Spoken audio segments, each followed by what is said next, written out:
this could be the last time, the last footage of Bumpkin in my belly. Woo.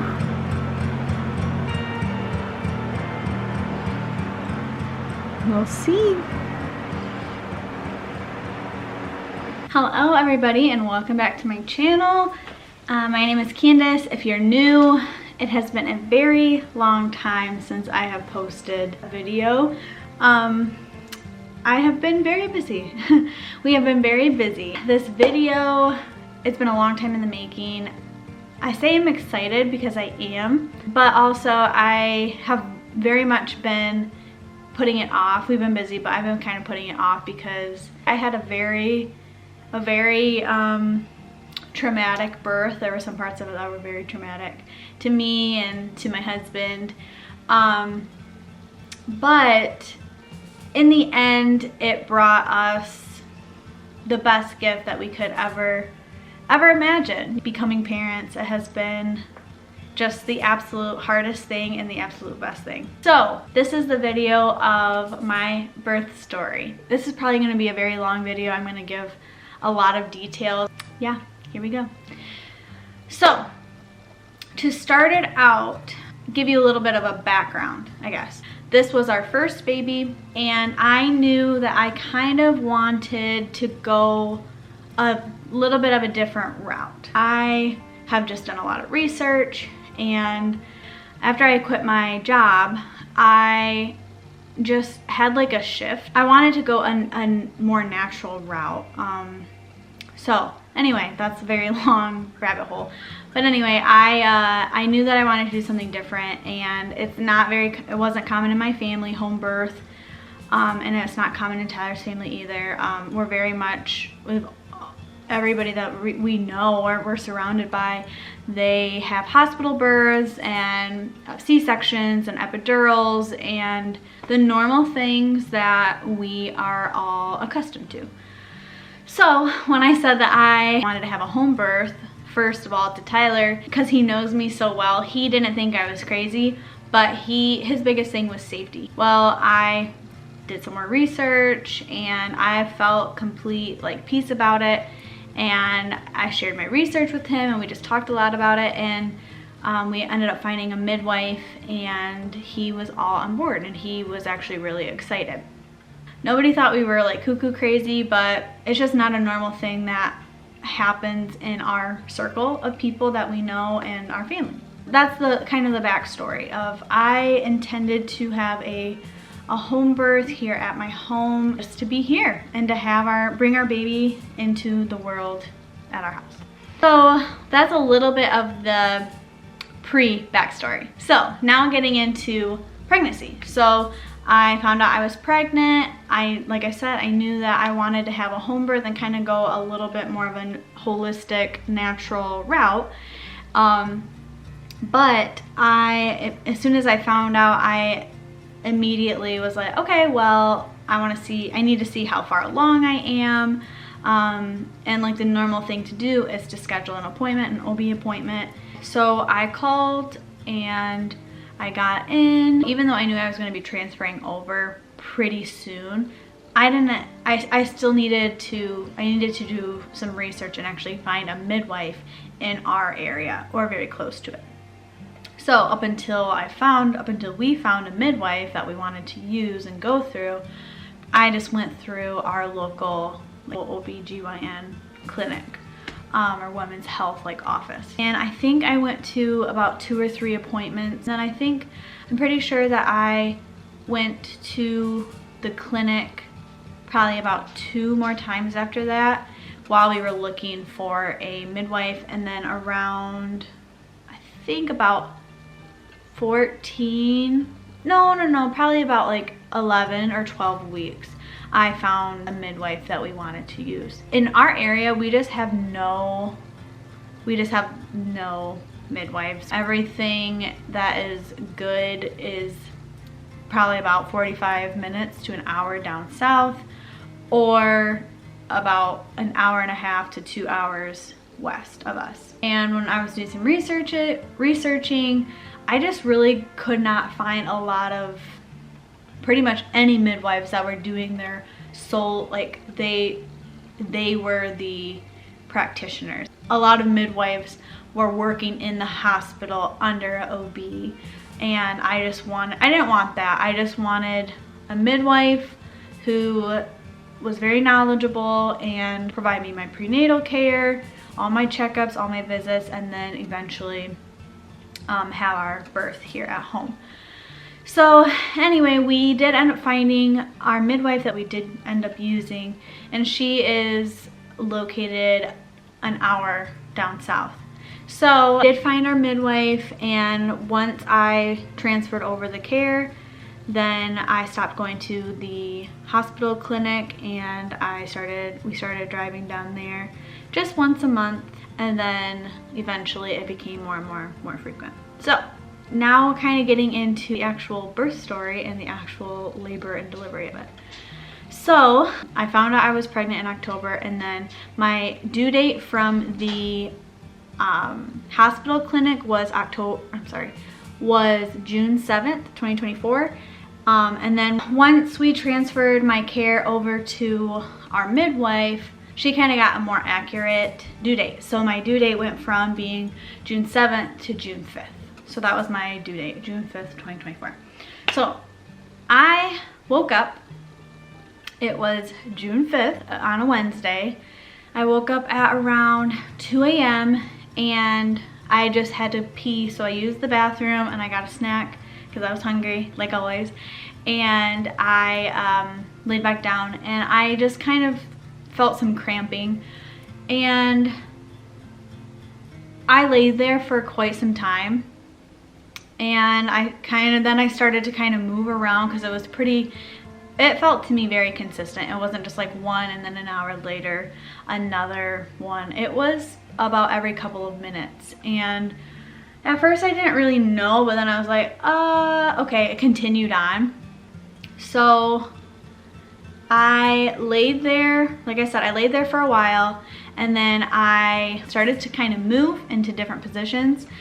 And then there was a point where I was kind of moving a lot and making big movements. And so I was like, okay, I need to get up just to move my body, but also I don't want to wake up Tyler because it was 2 in the morning. It was a Wednesday night or Wednesday morning, you know. So I was just like, okay, I'll get up. So I laid in bed. Like I said, I woke up at 2. I laid in bed till about maybe like 4:30, 5 o'clock. About 5, I got up and I was like, okay, I feel like stuff is happening, so I'm just gonna take a shower. So I got up, I took a shower, and I painted my toes because my toes looked crazy as I'll get up. And I just could not bear to not have painted toes. My thinking was, I'll take a shower, do all the things that I need to do, let Tyler sleep, and he will be getting up at about 5:45, 6 o'clock for work. So if this is really happening, then I'll let him sleep and I'll wait until he just gets up, and then I'll let him know. And if it's not happening and this is just false labor, you know, or like really hardcore Braxton Hicks, then I didn't wake him up and whatever, I just started my day.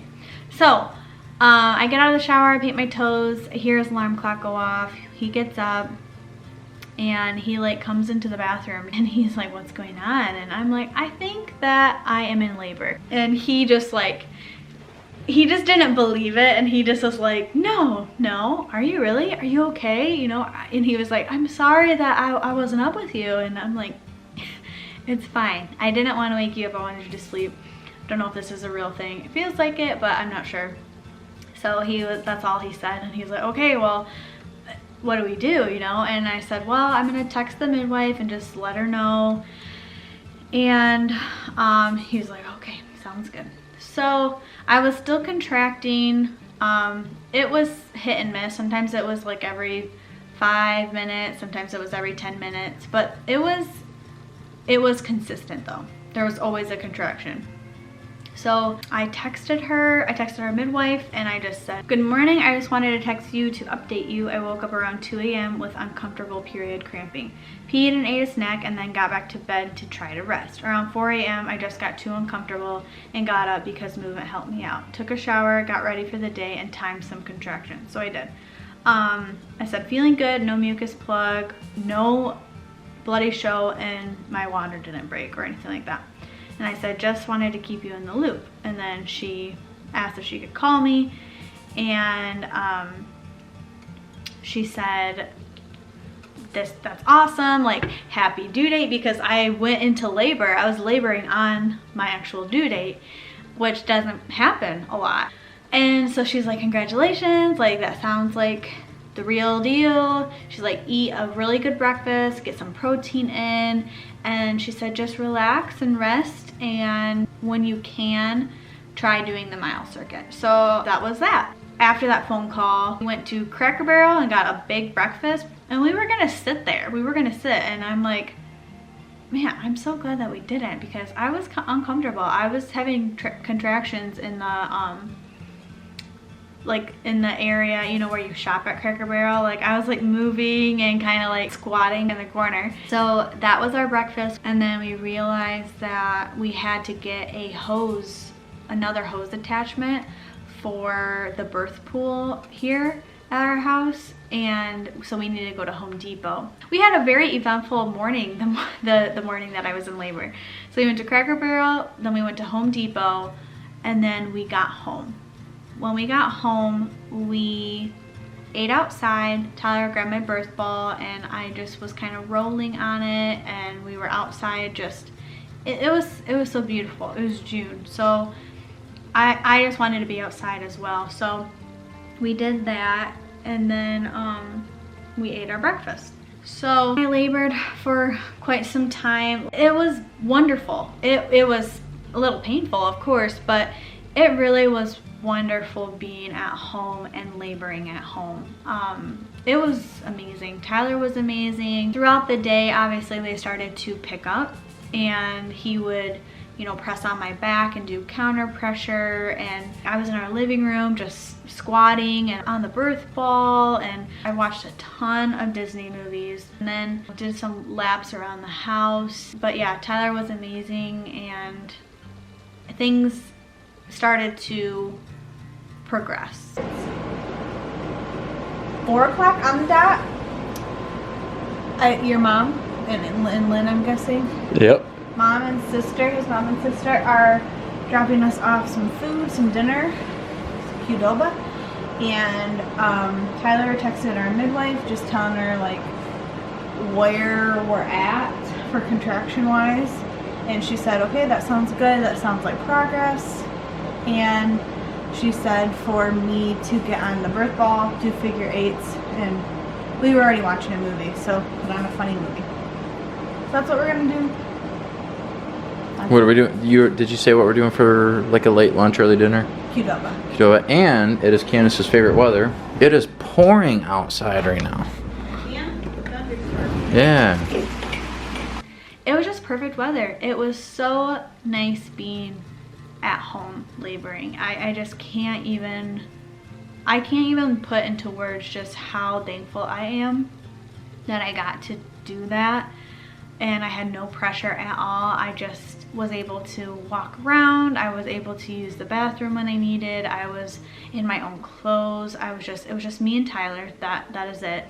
And we had little twinkly lights, and like I said, we did watch movies, but as it got progressively like more intense, we put on some music in the background, and we ate Qdoba when we wanted to. It was just so nice, and it was such a blessing. I'm so thankful for that. Yes, it was uncomfortable. Yes, it was hard, but I totally enjoyed that part of my birth story, of my labor, because I was home. It felt so peaceful. It felt so right. It was amazing.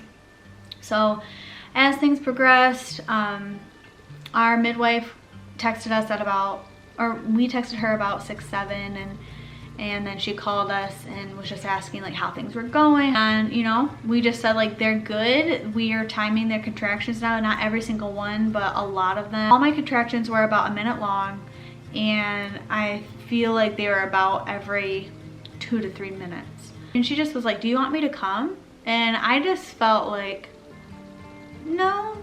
You know, it was painful. It was uncomfortable, but I still didn't feel like, I don't know.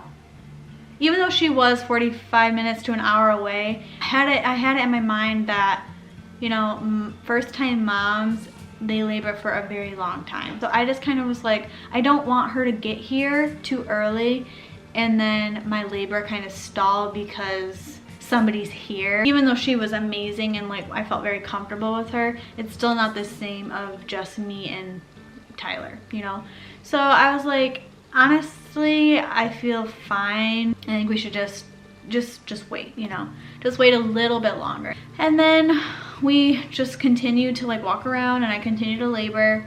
And then around 7:30, 8 o'clock, I had a bloody show, which is so weird because I was starting to get very discouraged. And at this time, I kind of felt, even though everything was going fine and I was laboring just fine, I just felt very discouraged because in my mind, if you had a bloody show or if you lost your mucus plug, that meant like, okay, labor is progressing and this is the real deal. I was getting kind of scared that this was just like prodromal labor for some reason, even though it was progressing. I don't know.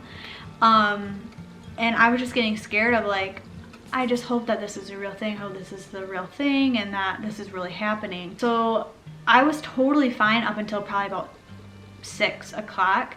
And then I just kind of, I got really in my head of like, I need to have a bloody show or my mucus plug needs to come out because if not, my cervix isn't dilating. And if it's not dilating, then all these contractions are for nothing. You know, they're just Braxton Hicks and they're not the real deal because the contractions that's what dilates your cervix, you know? And so I'm like, oh, I started to get kind of nervous and get really discouraged of like, why isn't my body doing what it's supposed to do?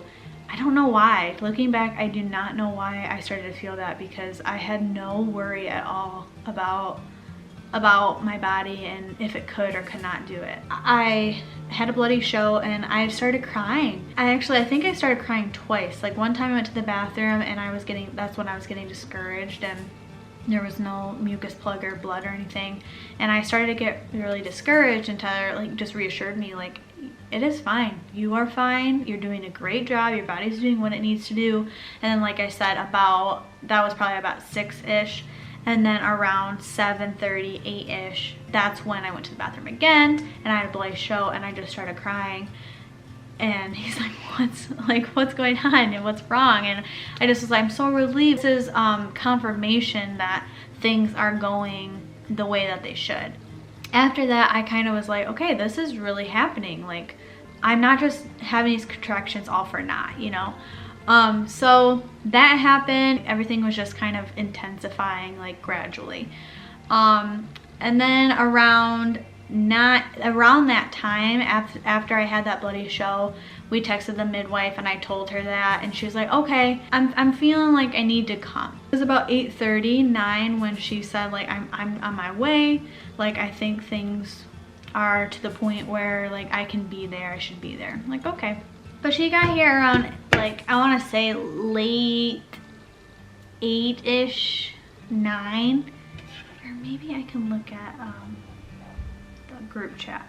So my husband put together a group chat and this group chat about killed our whole family because our family was getting texts from Tyler that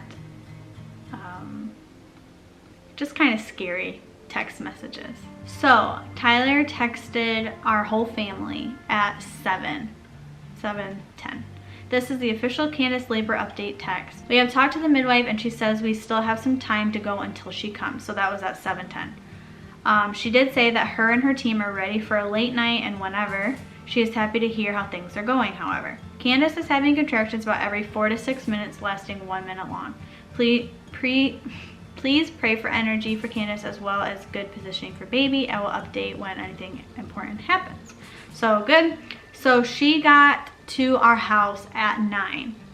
Tyler said midwife is here and liking what she's seeing. Baby seems to be in a good position and is now at 5 to 6 right now. So that was at 9, and then 9:30 he said that. So when she got here around 9, we were in the living room. I was sitting on a birth ball just bouncing because she said to do some hip, oh shoot, what are they called? Do some circles on the ball with your hips to open up the pelvic area, and they were getting definitely more intense. And so she got here and she took my blood pressure and did all the vitals and stuff. And she took my blood pressure, and my blood pressure was a lot higher than what it normally is. And so she was like, she kind of tried to play it off. So I have a bunch of equipment and I was taking my blood pressure every day. So she's like, do you have another blood pressure cuff? And I was like, yeah. So Tyler went and grabbed it, and she's kind of trying to like play it off like, oh, my cuff isn't working the best or whatever. And I was just like, okay. This was to the point where I was kind of zoning out and breathing. And then once the contraction was done, I kind of came back to my own. So she tried to play it off, but Tyler went and got the blood pressure cuff and came back down. She put it back on my arm, and it was still high. I cannot remember what she said. It wasn't anything super crazy, but it was like, okay, this is higher than what your normal blood pressure is. I think my blood pressure that morning when I had taken it, around like 8 or 9, it was like 115/72 or something like that. Something very close, and it was like low teens. And she asked me that. She's like, did you take your blood pressure this morning? And I said, yeah. She said, okay, what was it? I told her that. She's like, okay. She's like, I think we're gonna have you go upstairs and lay on the bed. So walk upstairs, lay on the bed, get comfortable. She's like, I think you're just like worked up, and your body doesn't love being, up in the vertical position. So we lay down, and she's like, I'm gonna check you. I'm gonna take your blood pressure again. And she asked me, because I didn't really want any cervical checks really at all. But she was like, lay down. I'm gonna take your blood pressure again, and then can I check you? I wanna see kind of where the baby's at. Sure. So she takes my blood pressure. My blood pressure is way better. I don't remember what it was, but it was back within the normal range. And she checked my cervix, and I was at a 5 or 6. And 2 things. So the first thing, you don't know pain until you have a cervical check with a contraction. Like, that is the worst. It is so painful. Oh my word. It was very, very painful. Every cervical check that I got was no fun. So she checked me, and I was about 5-6 centimeters dilated. She felt the head. She was like, the head is right there. She got kind of all excited and giddy. She's like, honey, like, I think you're gonna have this baby in about an hour. And I was like, oh my gosh, like in the moment I'm like, that's scary, but also I'm so excited. That was great. And I was like, okay, cool. So after she did that, she went and grabbed a couple things from downstairs, like her bag, and then she asked Tyler to I think get like the twinkle lights or something. So they go to get their stuff, and all of a sudden I feel just like warm liquid come out of me. And I knew I did not pee. I knew I was right in the midst of labor. So I knew exactly what it was. It was just a warm gush. A lot of women, they say that they hear like a pop or a burst or something like that. I didn't. It wasn't painful to me. I didn't hear anything. I just felt a big gush of water like I was peeing myself. And nobody was there, which is fine. So I was just like, on my bed. So then they got back, I was like, my water just broke. So the midwife gets me up, and we go to our bathroom. I sit backwards on the toilet, and I tell you what, after my water broke, it was like game on. It was very intense. I was sitting on the back of the toilet with my hands up on the wall, and every contraction I would just breathe, and I would do like a very deep, low moan. It's supposed to open up your cervix, and it's supposed to help you relax, to not be tense. So that's exactly what I did. And it's so funny because in between contractions, I have a video of I just have a contraction and then my contraction ends, and I'm like laughing, joking with Tyler. I said to the midwife when I was sitting on the toilet, she was trying to listen to the baby with the Doppler, and she was like kind of under my armpit, and I said like, I'm so sorry, I'm probably really stinky right now. And she was like, honey, it's okay. But like we chuckled and we laughed, you know. And that's just like a sense of, you can be in labor, but it's just so amazing. I don't know. So I was definitely in pain, but I still was like, after the contraction had ended, I still could snap back to myself. I was sitting on the toilet, and she is at my belly with the Doppler listening, and the baby sounded good. The baby sounded good when I was laying on the bed. The baby sounded good when I was sitting on the toilet.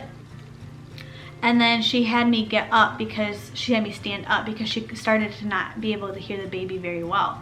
So she was like, I'm gonna have you stand up. She took my blood pressure again, and she listened to the Doppler. At this time, I think my blood pressure went up again, so my body didn't love when I was standing up vertically. So my blood pressure went up a little bit, which that didn't concern her because I'm in labor. It wasn't anything outrageous. It just was a little bit elevated. That's fine. What concerned her was when I stood up, she was not able to hear the heartbeat as well as she could when I was lying down. So this is kind of the tipping point. This is kind of where things started to change. So when I was laying on the bed and when I was down here in the birth ball, she checked me. She's all excited. She's like, honey, the baby's gonna be born in about an hour. You're doing so good. Your body is progressing. My water had just broke. Like everything was going like boop, boop, boop, boop, boop.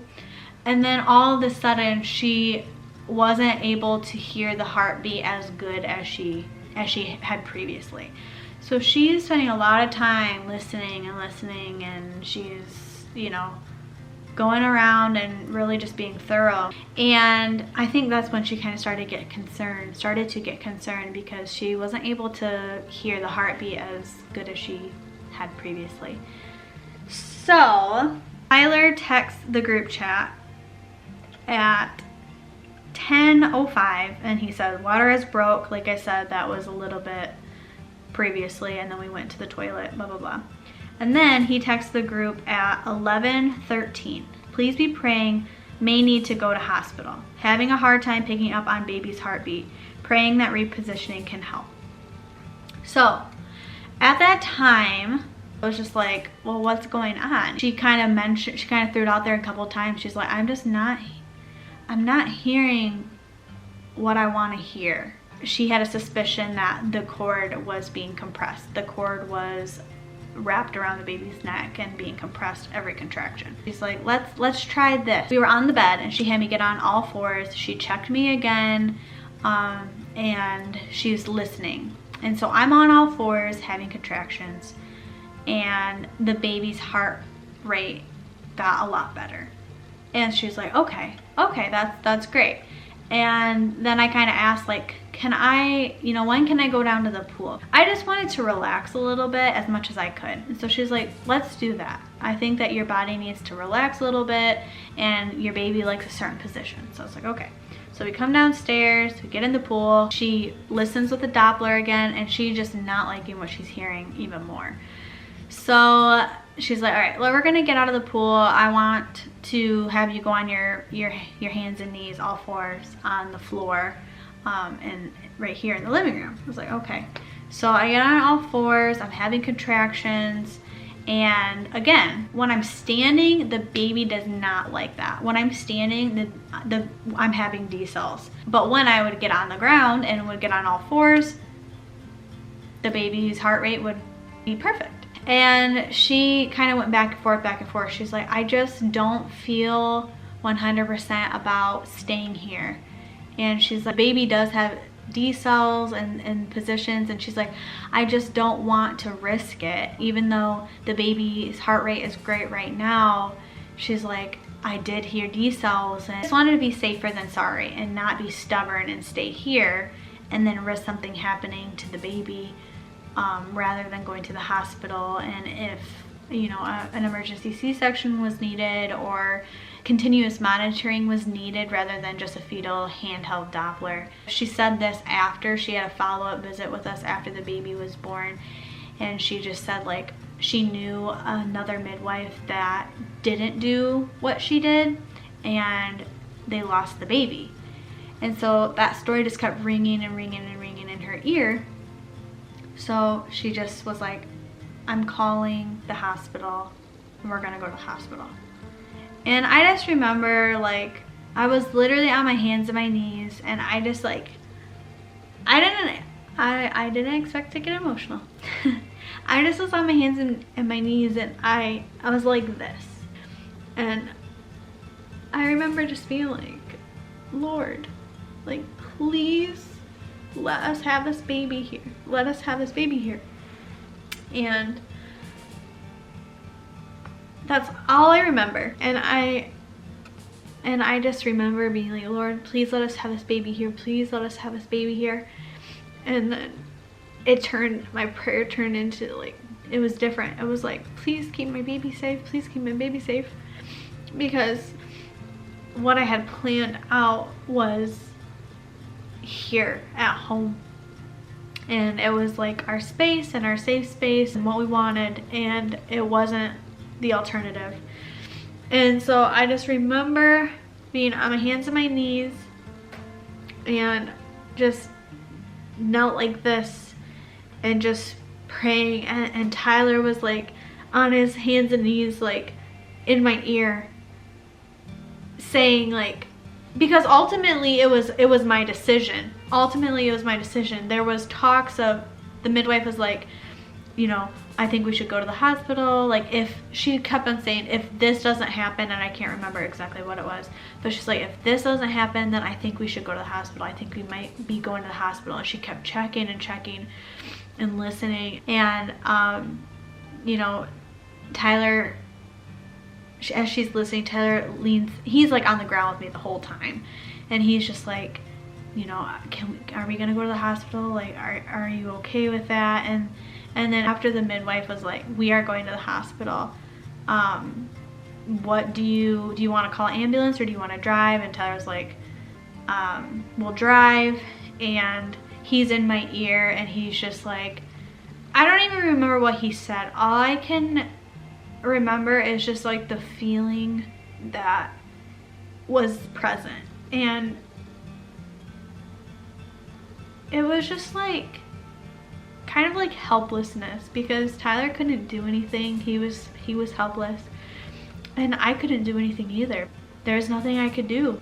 And the thing is, we had prepared so much, our home, our body, my body, just so much. We prepared so much to have our baby here. It was an instant that was no more, and everything was changing. And everything that I didn't want to happen, and I would say Tyler too, everything that Tyler didn't want to happen, and myself, it was happening now. So that was really scary, of when, you know, she couldn't hear what she wanted to hear very well. And I just remember Tyler like patting me and rubbing my head and just holding me and being like, this is why we have our midwife. She's gonna take care of you. She's gonna make sure everything is fine. Like, she is the expert here. You don't have to worry. He just kept saying, like, it's gonna be okay. So anyway, I'm still on my hands and my knees because the baby is fine now. The baby is not decelling. The baby only liked one position. That was on my hands and my knees. If I got up, the baby would decel. So my midwife had a suspicion that the cord was being compressed, and that's why we needed to go to the hospital. So Tyler said that he would drive. We didn't want to do an ambulance. So I'm on my hands and my knees, and then her assistant, her midwife assistant, was here like with me. And Tyler goes out to the car. He puts all the seats down, takes the car seat out, puts all the seats down. So he had to take the car seat out because that was the only thing that we had in there. Nothing. We had nothing packed because that's how sure we were that we were going to have our baby at home. So, lesson learned. So, Tyler is outside putting down all the seats in the car, or the back seats. Our midwife is calling the hospital. She gets through. We're good to go. They run it upstairs and get me clothes. Tyler runs upstairs and gets me clothes. He comes down with a Nike sports bra that I think I have not worn since the 9th grade, and my Christmas pajama pants, and I think a shirt that says mama on it. So the craziest outfit. Just gotten out of the pool, so I was still kind of wet, and so they're like dressing me and stuff. We walk outside. Our neighbors probably think we're insane, because this was at, Tyler texted at almost 12 o'clock, so 11:51. On our way to hospital right now, please be praying. So it's 12 in the morning, and so our neighbors probably think we are cuckoo. But anyway, so we get in the car. Tyler's driving. I'm on my hands and my knees in the back of the car. My head is literally banging against Tyler's seat as we drive. Our midwife has the fetal Doppler, and she's listening the whole entire time. Literally the whole entire time. And it was I think a 20-minute drive to the hospital that we had chosen to go to. So I was on my hands and my knees for 20 minutes, having contractions. So we get to, this is where things kind of speed up. That was the longest portion of the story. So anyway, so we get to the hospital. Tyler comes inside with me. Our midwife goes and parks the car. We go into the emergency room. There's nobody. There is nobody there. There is nobody there. And we get to the front desk area, and they already knew that we were coming. And they get me a wheelchair, set me in the wheelchair, and there was two ladies there, and they're like, can we even take her up? And the other lady was like, no, you can't take her up, because if you take her up, there's only me one person at this desk, me, and we have to always have two people at this desk. And so they were just like lollygagging and I mean, I'm having contractions. I am like what you see in the movies of like the pregnant lady in a wheelchair, like kind of wincing in pain and kind of like being vocal. That is me. And they are going back and forth and just saying like, what can we do? Who should we call? And I was like, I looked at them, and I'm not a very mean person. I'm not a very vocal person, a very forward person. And I was like, tell me where to go. I'll walk myself, because if you're not gonna hurry up, I'll do it myself. And Tyler kind of like chuckled and laughed, but I was so serious. I did not have time to listen to them talk about who should take me up or who they should call or whatever. Like, we needed to get to the room now. It wasn't just I was having a baby. There was something going on, and we needed to figure out what was going on. So we finally get up to the room, or finally get up to the floor, the labor and delivery floor, and then they say, you know, only one person can go in. So our midwife was like, Tyler, you go in. She's like, I will give a report to the nurse to know what's going on, blah, blah, blah. Well, they changed their mind, and they let our midwife come in as well. She kind of acted as a doula for support now. So we get into the room. They're asking me a trillion questions. What's your name, date of birth, all these things, you know. They're starting my IV, and it's so funny. The nurse was like, I had my eyes closed for a lot of this now, because I don't know. I really do not know why, but I just did. And the nurse was like, okay, we're gonna start an IV, and everything was rushed too. But she's like, we're gonna start an IV, just a little poke. And I was like, girl, at that rate, I was like, what is an IV? You know, like, I'm in so much pain right now. You can give me 20 trillion IVs and I don't even think I would care, you know? But I appreciate her just, you know, being like sweet and gentle. She's like, we're gonna do an IV right now, just a little poke, you know? And I was like, thank you. So they get the IV, they're doing all these things, they're hooking me up to the monitors, putting it on my belly. And because everything was fine on all fours, I go in and I'm flipped to all fours. They're hooking me up on everything. They put oxygen on me. They left it on me for like maybe a minute, and then they took it off. As soon as we decided that we were going to the hospital, I felt scared and I felt so out of control. Like at home, I felt very in control in the series of events that was unfolding. I felt in control of my body. As soon as we decided to go to the hospital and walk out to the car and drive to the hospital, I was like, I just relinquished all control. 1. And 2, I felt out of control. I felt out of control. I felt scared. And for a lot of you that know in a home birth community or whatever, there's a cycle that is like, I think it's fear, tension, pain, but it's a revolving circle. It's like when you're tense or when you're in fear, that goes to pain. And then when you're in pain, you tense up, you get fearful, and then you're in pain. So it's just a revolving circle. And at that time, as soon as we said we're going to the hospital, that was it. Like for me, before I was not scared, I was not tense, and I was uncomfortable. I had a little bit of pain, but it was so well managed. As soon as that all happened, I just felt fear, I felt pain, I felt like I was tense. I was trying my best to just breathe. Also, I was scared because I wasn't scared of like anything that would happen to me. I wasn't scared of having a C-section or actually delivering the baby. I was scared for the baby. That's what, at that rate, I was like, get the baby out of me now, because I want my baby here and I want my baby healthy. And so at that point, like in the car, I was like, when we get there, give me the C-section. Give me the C-section because I want the baby out. And I just was like, I want this done now. So we get there, we get in, they flip me around like I said, and I'm telling the nurses, I'm like, can you take me back for a C-section?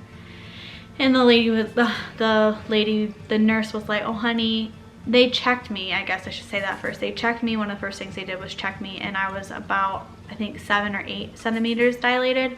I said like, can you give me a C-section? Like I want the baby out now. And she was like, oh honey, like you are, you're way too far along for that. Like that's not happening. And I was like, okay. And one of the first things that they say to me when we get there too, when we get in the room, is this doctor, because it was in the middle of the night, it was like 1, 2 o'clock at this point, this doctor who is resident. And the first thing that he says is like, I want to place the fetal scalp electrode into your baby's head. And I was like, no. Like, they didn't even have me hooked up quite yet, and that's what he wanted to do already. And I was like, you're not doing that. Like, you're gonna start least invasive to most invasive. Like, you're not doing that yet. If you need to do that, eventually you can, but let's start with least invasive. So there were just so many things that were so stressful at that time and everything. Like I didn't want to, I wanted a home birth. I didn't want an IV placed. Not that I'm against IVs, I just didn't want one. I didn't want the fetal electrode, the scalp electrode placed. Like, no. I didn't want to deliver on my back. So after all of that, all has been said and done, I just was like, give me a C-section. They're like, no. I was like, can I have any pain medication? Because like I said, I was so fearful that I was feeling a ton of pain now. Like I just felt so completely out of control. I just was like, just do whatever you want to me, like make this end so I can have get this baby out of me. They're like, no, you can't, like you're too far along. You're 7 to 8 centimeters dilated and you're about to have this baby. You can't have any medication. I'm like, okay. I was like, can I have epidural? And they're like, yes. And I was like, okay, that sounds good. So maybe I can rest and relax and just like decompress from this whole nightmare, and then have the baby. So they're like, yes. They're like, it's gonna be about 20 minutes though. And I was like, okay, that's fine. And I remember my midwife saying, she's like, you can do anything for 20 minutes. And I was like, yes, I can. So, it's all, I'm like, kind of seeing the light at the end of the tunnel. Like, I'm gonna get some pain relief after this literal nightmare. and then we can move on, okay? So about 5 minutes go by, and the nurse comes in and she's like, you aren't gonna be able to get an epidural. And I was just like, I heard a guy nurse, and he was like, you know, she's not gonna be able to get epidural because we have no epidural pumps. And then like my nurse, I hear that from like a guy nurse in the room, because it was a pretty big room. And then my woman nurse, she was like, honey, you're not gonna be able to get epidural. There's no epidural pumps available, so we're just gonna have to do it. And I was just like, okay. And at that, I didn't say anything, because I was literally knelt down on my hands and my knees with oxygen on, eyes closed, and I just was like, what can you do? There was nothing that I could have done. You know what I'm saying? Like, I was gonna have this baby with an epidural or without epidural, but the terrible feeling of like being so scared and so out of control, and then somebody saying like, this is gonna come to an end in about 20 minutes. This is gonna get better. I shouldn't say to an end. This is gonna get better in about 20 minutes. Just hold out for 20 minutes. And then to get that ripped away from you and taken away from you, it's like, it was terrible. It was so terrible. It was so traumatic. I just was like, I had nothing to say. I had nothing to say. I couldn't even like have like big emotions because I just was like, it was like, okay, we're doing this. But it was so scary. And it wasn't my choice either. Like that's the hard thing. Like being at home, I didn't have a choice. And that was fine by me. I was fine. I felt fine. I felt good. I didn't have a choice. I didn't want an epidural. I didn't want any drugs. I didn't want a C-section. I wasn't scared at home. At the hospital, I was scared. And that fed into the whole cycle. So she says that, and I just, like I said, I had nothing to say. And I just was like, okay, in my mind, you know. Well, probably about maybe 5-10 minutes later, probably 10 minutes later, the nurse comes back in and is like, we have good news, like we found a pump. So they found a pump for me. She's like, it's probably still gonna be about 20 minutes for the anesthesiologist to come down now. And I was like, okay, sounds good. So so they were like, okay, well, we're gonna get ready for the anesthesiologist to come down. We're gonna need to get you, you know, turned around. So they wanted me to scoot on the edge of the bed. They wanted to move the bed up. The bed was broken. The bed literally literally took like minutes to go up, not even an inch. It moved so slow. It was broken. They had to like go up, down, up, down, up, down. So I'm like sitting there like doing this and having contractions. It was terrible. And then my nurse, she didn't tell me this until after, but she was like, after I got my epidural, she was like, some anesthesiologists, they wouldn't even do an epidural on you if the bed wasn't at a certain height. And like my bed was broken, it didn't get to that certain height.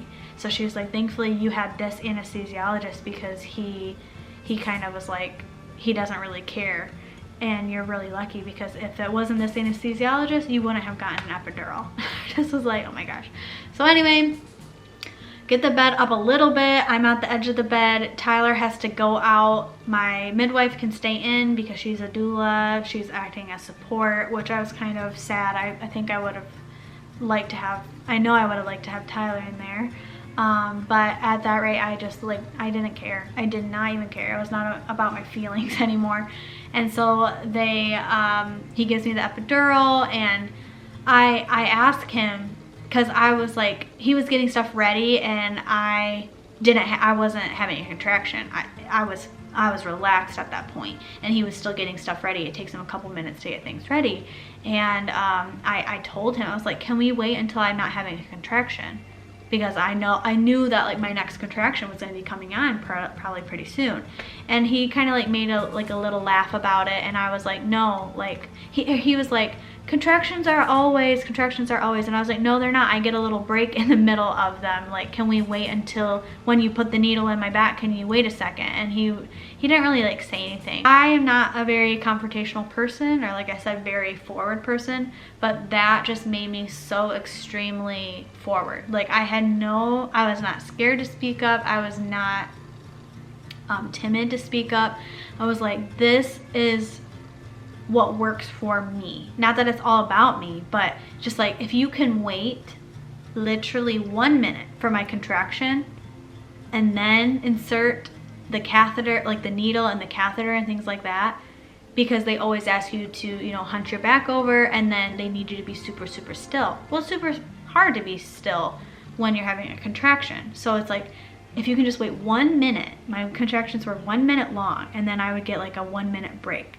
Like, if you can just wait 1 minute, then you can, you know, you can have, it can be easy for you and it can be easier for me, you know? And he just kind of was like, I don't know. And so I just was like, whatever. So he gave me the epidural, the lidocaine numbing agent. That's what stung. It kind of felt like a bee sting, but honestly, like, I told my sisters, I would rather get an epidural in every single vertebrae of my back than what I felt prior, because the epidural was like nothing compared to the actual contractions and the labor, the intense labor that I was feeling at that point. And so the lidocaine went in, and then the epidural, and that was fine. And the epidural did work. It worked on only the left side of my body though, so I felt the right side of my body, and I felt all my contractions on my right side. So it was still very painful, but it like almost took the edge off, I feel like.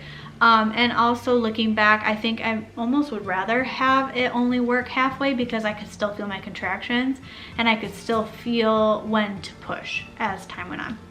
So after the epidural, things kind of settled down, and like I said, I wasn't able to fully rest because I still was feeling stuff, but it was a lot better. So Tyler took a rest for a little bit.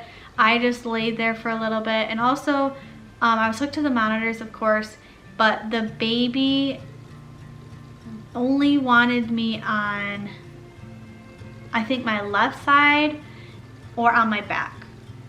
And I think it was mostly on my back. It was not on my right side. I wanted so badly to go to my left or my right or my left, but the baby just didn't tolerate that well. And after the epidural and everything was said and done, and we were kind of resting, like, the baby's heart rate was good. It had variability. Like, the baby was doing well. The baby still made known that it only liked certain positions, but the baby was doing very well. So our nurse comes back in, and she checks me, and she's like, the baby's head is right there. She's like, do you want to give a couple pushes? And I was like, sure, why not? So we give a couple pushes, and she's like, yeah, I think the baby's ready to go. So she said, we'll wait a couple minutes, and if you have like an intense urge to push, she's like, call me, and then I'll come in. I was like, okay. So a couple minutes go by, and let's see. Yeah, Tyler said Kiana's doing good, and nurse says good as well for both her and the baby. Epidural is helping a lot.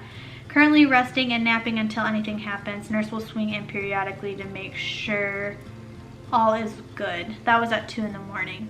And then, like I said, some practice pushes, all that stuff, and then I kind of just like was starting to feel pretty intense, like, pressure. So I called the nurse back in, and she checked me, and she's like, yep. So she had me do a couple more pushes, and then she was like, all right, I'm gonna go get the doctors, and we'll get some stuff set up. So 20 trillion doctors come in, and then we start pushing. And I started pushing at, oh, I wish I remembered. Yeah, I started pushing at 3 something. I pushed for 45 minutes, and I didn't feel anything up until the ring of fire. I did feel the ring of fire, and that was really painful. That was very painful, but that was just like, it was so quick though. And so like I said, I started pushing at 3 something, pushed a couple of times. It went by super fast to me.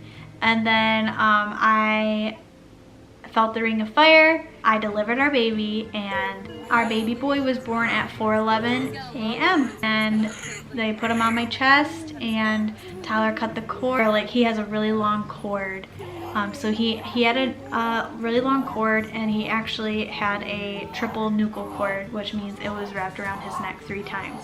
And our midwife, she even thinks that it was wrapped around his neck even more, because when I was on the living room floor and she couldn't really hear his heartbeat, I was on my hands and knees, my belly like totally shifted and like a big move came, and then she was able to hear his heartbeat better, and she thinks that he was actually did a move to untangle himself at least one time.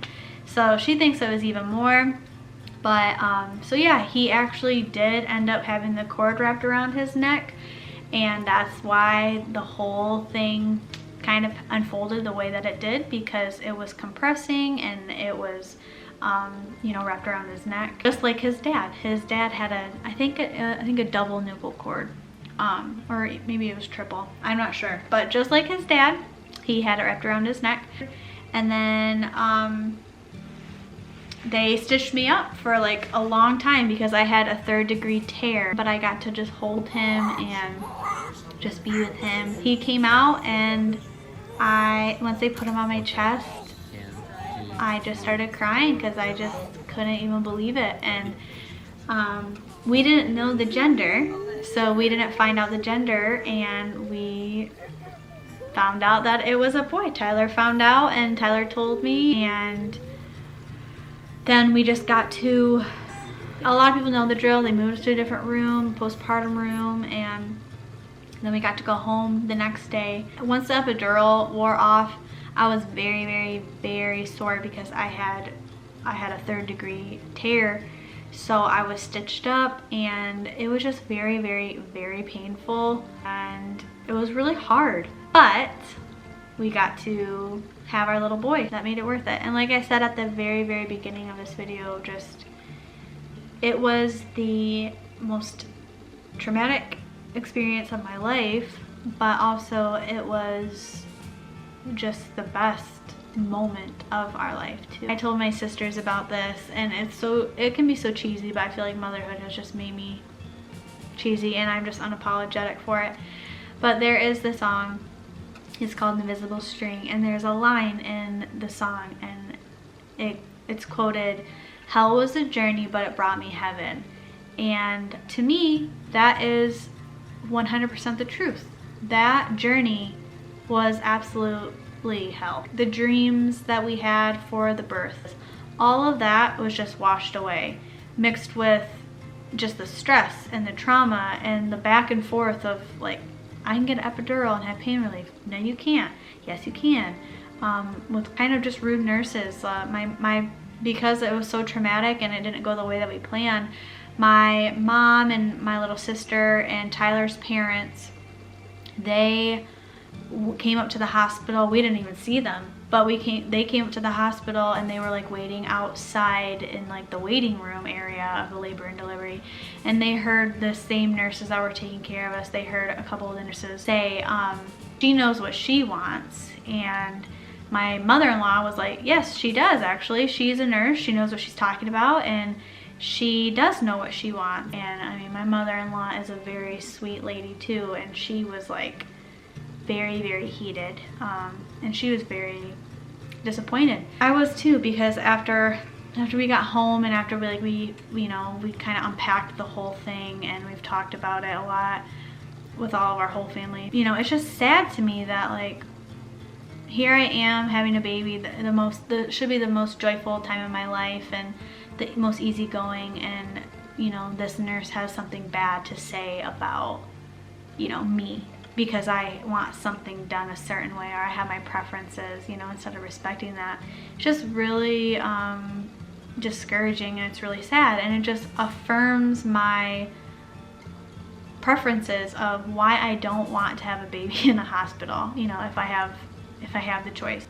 It just is unfortunate the way that it all went down. This is not to discourage anybody at all, because I'm telling you, even though that was the worst, I would do it again. I would do it again in a heartbeat for our son. I just want people to know that if it didn't work out the way you thought it would work, it's okay. You're not a failure. Your body didn't fail you. And it's okay to be sad and to kind of mourn the loss of what you thought. But I think it's just a reminder of, like, you can plan and you can prep as much as you want. Your baby is gonna decide when they're gonna come and how they're gonna come. But I would just say, just be prepared if you can. Just be prepared for either way. Like 100%, try to make it what you want it, but also be open and not super stubborn about how it may unfold. Because I don't want this to be like a sad, like, oh, woe is me video. It is what it is, and I am trying to heal and look past that. So I know that this was a very long video, and just thank you for sticking around if you did. If you have any questions at all or any experiences, I would love to hear them. It was definitely a journey. It was definitely a journey, and it was hard. It was the hardest thing that I have ever done, but like I said, I would do it again in a heartbeat for our little guy. And you know, it's a sad story, but also it is a happy story because it brought us the absolute best gift. He is our little piece of heaven, truly. So anyway, I hope you guys enjoyed listening to this. I know that this was a really long video, but I also didn't include every single thing because it's just so much. So if you have any questions, or you know, if you want to leave any comments down below, go ahead and do that. But I really appreciate you guys taking the time to watch this and to listen to this and enjoy and to learn from it. But that is all. That is the birth story of our sweet son. It's been a long time coming, but I am glad that I am finally recording this and getting it out. And I just want to act as encouragement to any of you mamas out there that it is gonna be okay. You're gonna make it through. You're gonna make it through labor. You're gonna make it through delivery. You're gonna make it through postpartum. Yeah, it's hard. Motherhood, being parents, becoming a mom is so hard, but so rewarding. Anyway, thank you so much for watching and spending some time here. I hope you guys have a good rest of your day or whatever time you're watching this, and I will see you on the next one. Bye guys.